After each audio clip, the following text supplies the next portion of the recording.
Di dalam sejarah Islam, dari seluruh pendeta Yahudi yang ada pada saat itu cuma 2 orang yang masuk Islam. Dan 2 orang ini betul-betul tulus masuk Islam sehingga Allah karuniakan mereka pahala yang besar. Hanya Khuwairik turun sendiri dari menara itu, kemudian masuk ke masjid, syahadat. Di waktu duha, hari Sabtu, ya, hari perang Uhud. Dia syahadat, ikut perang. Tentang masalah bagaimana dia pendeta Yahudi lalu dia masuk Islam dan dia coba untuk, sebenarnya dia mau berdakwah dengan cara baik-baik tapi dia sudah tahu, pasti didustakan. Maka dia suruh undang pendeta-pendetanya lalu kemudian dijebaklah seperti ini. Ya. Itu pun mereka tidak mau masuk Islam.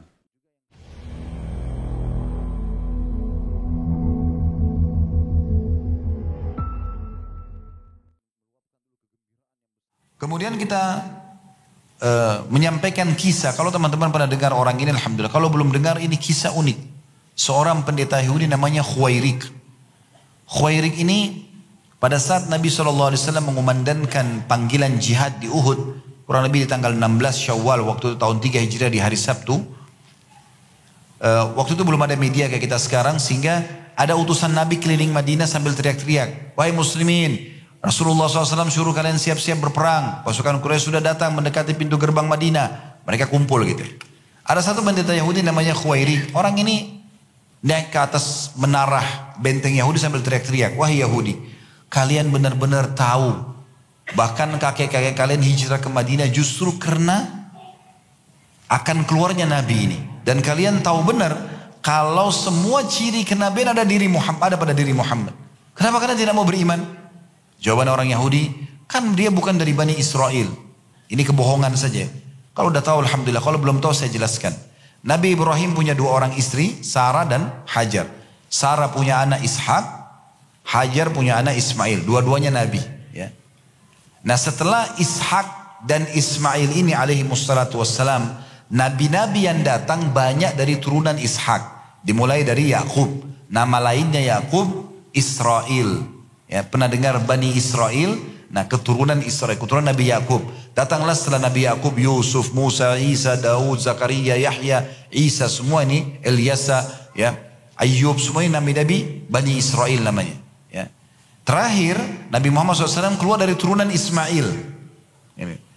Orang-orang Yahudi sekarang alasannya tidak mau beriman pada Nabi Muhammad SAW bukan karena menolak kebenarannya. Mereka tahu Islam benar. Mereka cuma bilang, oh bukan dari Bani Israel.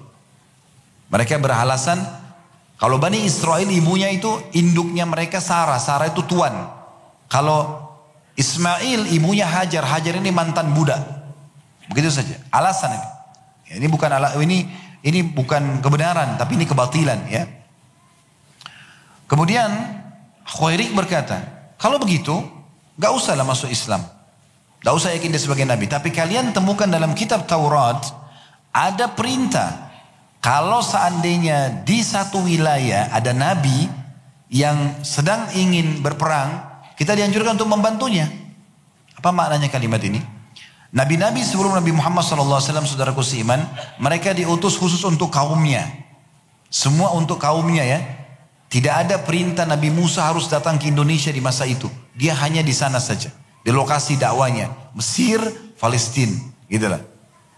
Bahkan Nabi-Nabi seringkali satu masa. Ya, kita pernah dengar Nabi Ibrahim dengan ponakannya Nabi Lut. Ya. Nabi Ibrahim lokasi dakwanya Babilonia, tempat Namrud dibinasakan, Palestina dan Mekah. Kan gitu. Ini 3 lokasi dakwah Nabi Ibrahim. Nabi Ibrahim tidak punya kewajiban ke Indonesia.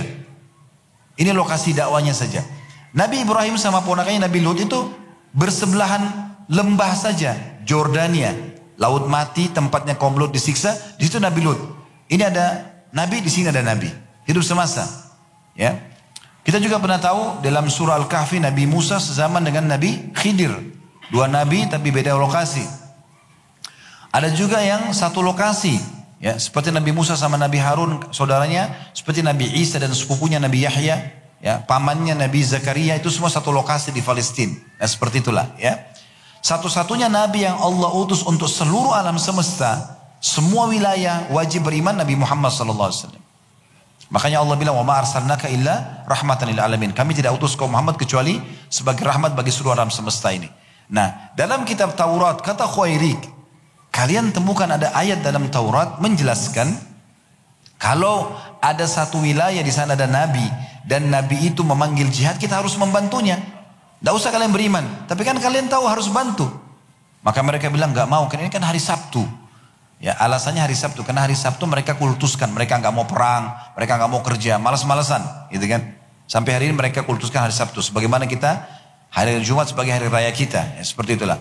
Akhirnya Khuwairi turun sendiri dari menara itu, kemudian masuk ke masjid, syahadat di waktu duha. Hari Sabtu, ya hari perang Uhud.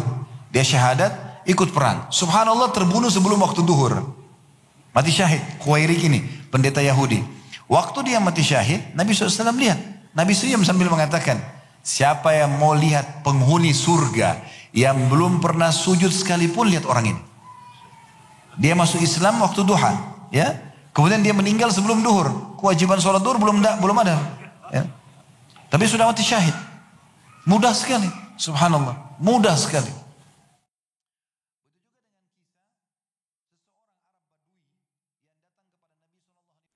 Bermula masuk Islamnya manusia terbaik ini teman-teman sekalian, dalam riwayat diceritakan, dia menceritakan sendiri tentang kisahnya. Dan saya setelah melihat daripada saya menceritakan secara umum, maka lebih baik kita langsung membacakan riwayatnya. Dinukil dari Abdullah bin Salam sendiri. Beliau menceritakan tentang masuk Islamnya. Ia berkata, ketika Nabi SAW datang ke Madinah, orang-orang berbondong-bondong berlarian menyambut beliau. Dan aku termasuk dalam kerumunan tersebut. Ketika melihat beliau, maka tahulah aku bahwa wajah ini bukanlah wajah seorang pendusta. Subhanallah, ada orang dari wajahnya kita bisa tahu umumnya kalau orang ini baik atau tidak. Umum saja begitu, kelihatan subhanallah. Ibadah itu, sholat, puasa, semuanya zikir, ya, apa yang dilakukan ini bisa bercahaya dari wajah. Dan cahaya itu bukan keluar seperti cahaya lampu, tapi kenyamanan orang interaksi. Orang mendapatkan manfaat dari dia. Selalu wajahnya berseri, tatapan matanya syahdu, lisannya bermanfaat, tangannya ramah, kakinya melangkah ke tempat-tempat positif. Seperti itulah. Hal yang pertama, kata beliau, yang aku dengarkan dari lisan Nabi, ini sebelum Abdullah bin Salam syahadat. Baru dia ketemu dan langsung bilang ini bukan pendusta. Lalu begitu waktu itu Nabi SAW pertama kali ucapkan sabda yang didengarkan oleh Abdullah bin Salam dan hadits ini diriwayatkan oleh beliau adalah sabda Nabi SAW, ya ayyuhan nas, afshus salam, wa at'imut ta'am, wasilul arham, wa sallu bin layli wan nasu niyam, tadkhulul jannata bisalam. Wahai sekalian manusia, tebarkan salam di antara kalian. Berilah makan orang-orang miskin. Sambunglah hubungan kekerabatan atau silaturahim. Dan solatlah di malam hari, tahajud, sewaktu manusia sedang tidur. Niscaya kalian akan masuk ke dalam surga dengan penuh sambutan atau keselamatan. Hadis ini riwayat Ahmad, jilid 5, di musnadnya halaman 451. At-Tirmidzi juga sebutkan di nomor 2487 dan disahihkan oleh Al-Hakim di jilid 3 dalam Mustadrak di halaman 13. Khusus hadis ini ya, kita masih kembali kepada riwayat Abdullah bin Salam. Maka dia mengatakan ketika aku melihat beliau, tahulah aku bahwasanya wajahnya bukan seorang pendusta dan hal pertama yang aku dengarkan adalah hadis tadi. Dalam riwayat lain disebutkan juga bahwasanya Abdullah bin Salam, kata Anas bin Malik, datang menemui Rasulullah SAW. Dan pada waktu itu, pada waktu beliau tiba di Madinah, lalu ia berkata, aku akan bertanya kepadamu hai Muhammad tentang 3 hal yang tidak ada seorang pun yang mengetahuinya kecuali seorang Nabi. Ada riwayat yang mengatakan, Nabi mengatakan silahkan tanyakanlah di depan orang-orang. Dan masyarakat Madinah tahu siapa Abdullah bin Salam, ulamanya Yahudi, hafal Taurat, orang yang paling dihormati oleh orang-orang Yahudi. Maka dia bertanya, dia mengatakan 3 hal saya tanya, setahu saya dalam Taurat ini hanya Nabi yang tahu. Kalau kau bisa jawab berarti kau Nabi. Kata Nabi SAW sampaikan. Maka yang dia tanyakan pertama, apa tanda-tanda pertama hari kiamat? Apa makanan yang dimakan pertama kali oleh penghuni surga? Dan dari mana seorang anak itu mendapatkan kemiripan dengan ayah atau ibunya? Laki-laki atau perempuan? Maka Nabi SAW menjawab, tadi Jibril mengabarkan kepadaku tentang hal itu. Waktu kau tanya ini, Jibril sampaikan kepada saya langsung.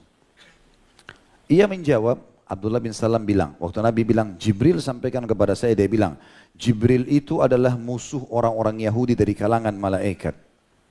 Bayangkan orang Yahudi ya, bukan cuma manusia dibenci, malaikat yang tidak kelihatan dibenci. Ya. Jibril lagi, pemimpinnya para malaikat. Sudah kehabisan kerjaan. Lalu beliau pun berkata, Nabi SAW jawab, adapun tanda pertama hari kiamat adalah api yang keluar dari bagian timur. Lalu mengumpulkan manusia ke bagian barat. Sedangkan makanan pertama yang dimakan penghuni surga adalah bagian pada hati ikan paus.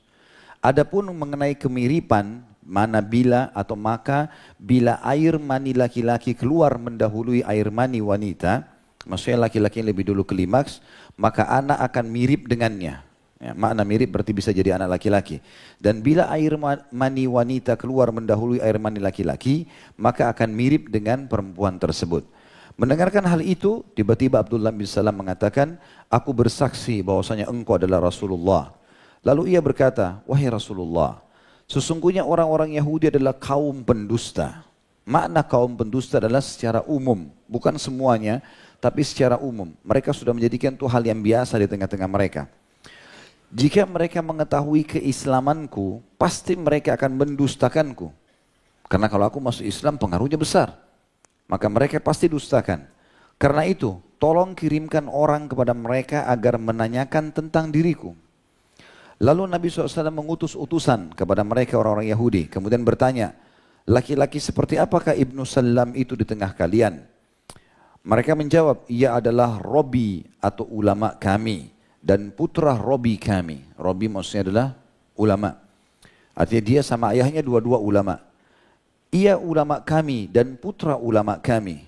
Ia bertanya lagi, kata Nabi SAW, bagaimana menurut kalian jika ia masuk Islam, Abdullah bin Salam, apakah kalian akan masuk Islam juga? Maka mereka menjawab, semoga Allah melindunginya dari yang demikian. Maksudnya supaya tidak masuk Islam. Ya. Jadi doanya salah. Lalu keluarlah Abdullah bin Salam dari sebuah tempat yang dia bersembunyi, kemudian dia berkata, aku bersaksi bahwasanya tidak ada Tuhan yang berhak diibadahi dengan benar selain Allah dan Muhammad adalah Rasulullah.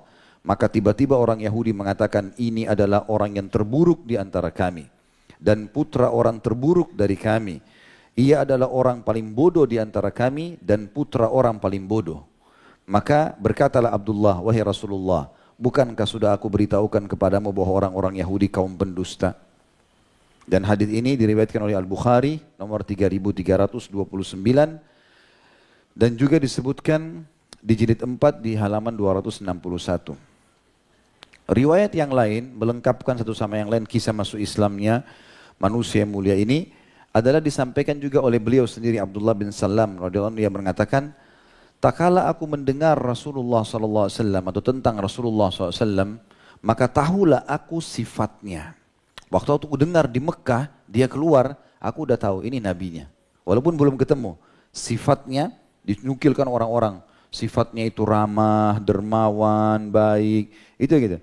Namanya, aku sudah tahu, Muhammad itu namanya. Dan sudah pernah saya jelaskan teman-teman, Muhammad ini bukan nama orang Arab awalnya. Jadi sebelum Nabi Muhammad SAW tidak ada yang bernama Muhammad. Itu sudah saya bedah dan kaji atau sampaikan di kajian sirah di YouTube ya. Jadi Muhammad itu diambil oleh Abdul Muttalib dari seorang pendeta Nasrani yang ditemui di negeri Syam. Dia sempat bertemu dengan Abdul Muttalib dan teman-teman, lalu dia bertanya, dari mana kalian? Kata mereka dari Jazirah Arab. Tepatnya dari mana? Dari kota Mekah. Lalu pendeta itu mengatakan akan keluar Nabi terakhir di sana yang kami mengenalnya dengan baik, bernama Muhammad. Maka akhirnya Abdul Muttalib sama teman-temannya berlumba-lumba nanti kalau punya anak atau cucu akan menamakan Muhammad. Dan dari sekian, 4 orang yang berangkat itu termasuk Abdul Muttalib, itu yang pertama mendapatkan cucu laki-laki adalah Abdul Muttalib dan dia namakan Muhammad pada saat itu. Dan ini belum ada orang di Mekah atau Jazirah Arab yang bernama ini. Makanya ahli kitab tahu betul Muhammad itu adalah nama yang disebutkan. Dan masa diutusnya sampai dirincikan, di waktu itu akan diutus. Jadi mereka sangat tahu. Sampai waktu Nabi SAW lahir di Mekah, ada satu pendeta Yahudi naik ke atas menara mereka yang tinggi. Ya. Terus teriak, wahai orang-orang Yahudi, hari ini telah terlihat bintang Muhammad yang tidak pernah terlihat sebelumnya. Jadi mereka sampai punya ciri, mereka tahu kelihatan bintang dalam bentuk tertentu, itu berarti lahirnya Nabi SAW. Itu tepat Nabi lahir. Maka telah lahirlah Muhammad atau Ahmad. Dia mengatakan, tak kala aku mendengar tentang Rasulullah SAW, maka tahulah aku sifatnya, namanya dan masa diutusnya, di mana kami telah lama menanti-nanti kemunculannya. Aku sangat gembira dengan hal itu dan memilih tidak memperbincangkannya hingga Rasulullah SAW datang ke Madinah. Jadi maknanya waktu Nabi masih di Mekah, Yahudi sudah tahu, oh ini dia nabinya. Pasti akan hijrah ke sini. Abdullah bin Salam tidak mau ngomong, tunggu sampai Nabi hijrah, karena dia yakin Nabi hijrah nanti ke Madinah. Tak kala beliau singgah di Kuba, waktu tiba di Madinah, di perkampungan Bani Amr bin Auf, maksudnya di tempat suku Amr bin Auf. Datanglah seorang laki-laki memberitakan kedatangan beliau SAW. Saat itu aku, kata Abdullah bin Salam radhiyallahu anhu ajma'in, berada di atas pohon kurma milikku. Termasuk juga salah satu metode yang digunakan oleh masyarakat Madinah waktu itu kalau mau menginformasikan berita penting, selain naik ke menara benteng, atau ke atap rumah, atau di pohon kurma. Maka dia lagi di pohon kurmanya, sedangkan bibiku sedang duduk di bawah pohon. Tak kala aku mendengar berita tentang kedatangan Rasulullah SAW, aku pun bertakbir dengan suara keras. Ketika mendengar takbirku, berkatalah bibiku, semoga Allah melenyapkan angan-anganmu. Ya, Allahu alam kenapa bibinya doakan begini. Demi Allah, andai kata kamu mendengar Musa bin Imran, Nabi Musa alaihissalam, datang, pasti kamu tidak segembira ini. Takbirmu tidak akan sebesar ini. Siapa orang itu?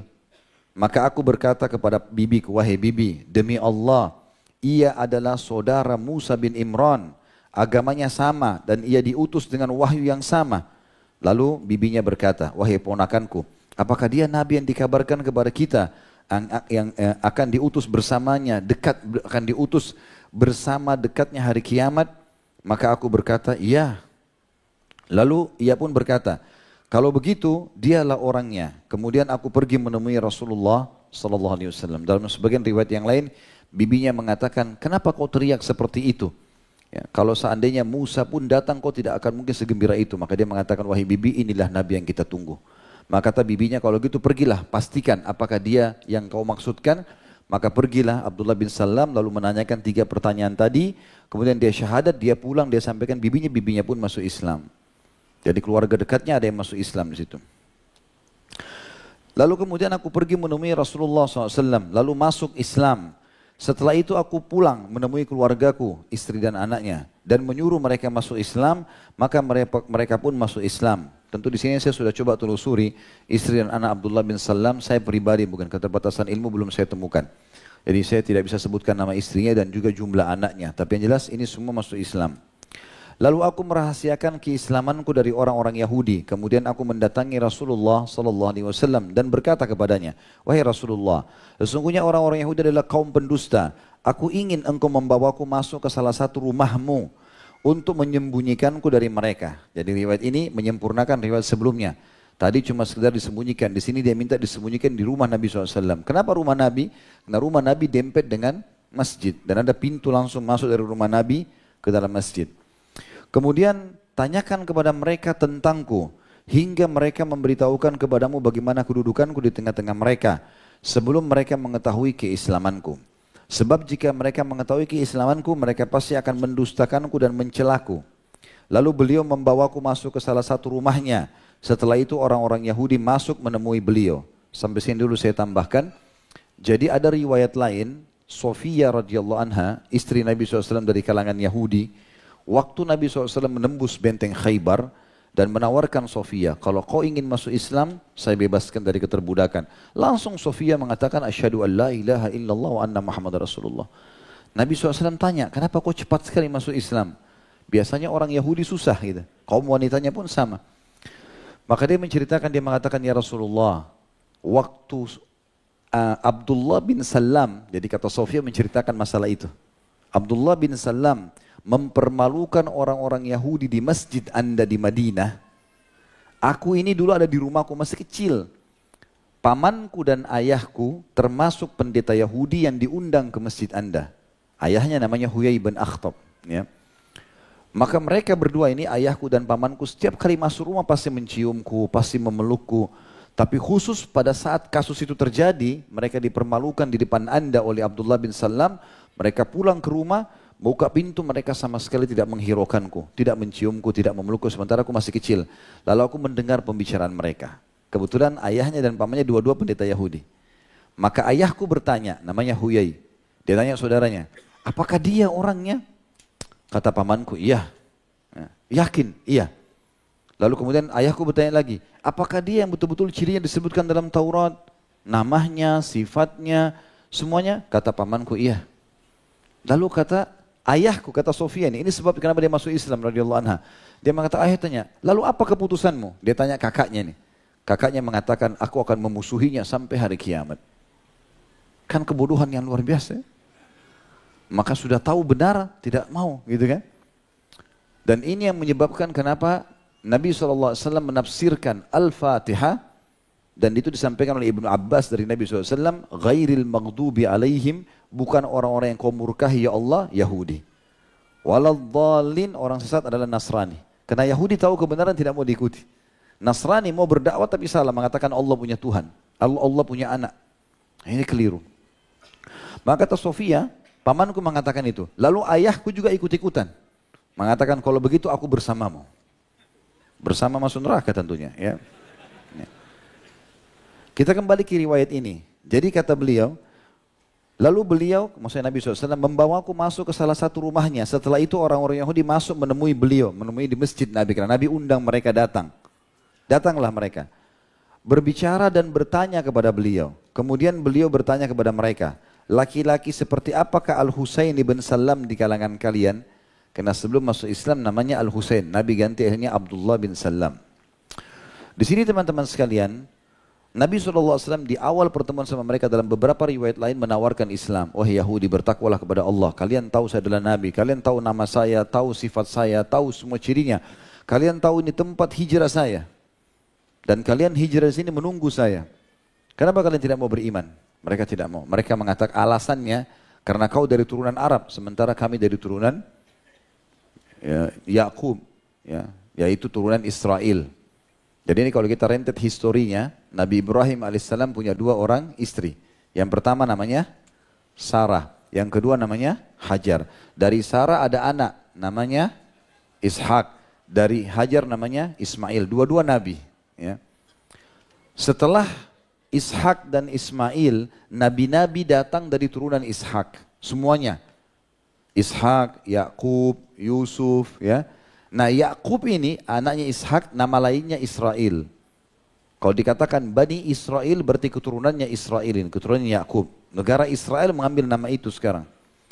Nah, Yakub punya anak Yusuf, Yusuf punya keturunan terus ya, sampai akhirnya Musa, Isa, Yahya, Zakaria, Ayub, semua ini nabi-nabi Bani Israel namanya. Daud, Sulaiman, semua nabi-nabi Bani Israel. Sampai terakhir Isa alaihissalam. Nah, ternyata dengan hikmah Allah Subhanahu wa taala, penutup nabi-nabi ini bukan dari Bani Israel lagi. Setelah sekian banyak, Allah keluarkan dari jalur sebelahnya Ismail. Ismail ini tadinya bukan orang Arab, tapi waktu dia hijrah atau diantar oleh ayahnya Ibrahim bersama ibunya Hajar ke Mekah, tinggal di padang pasir lembah Mekah sendirian berdua.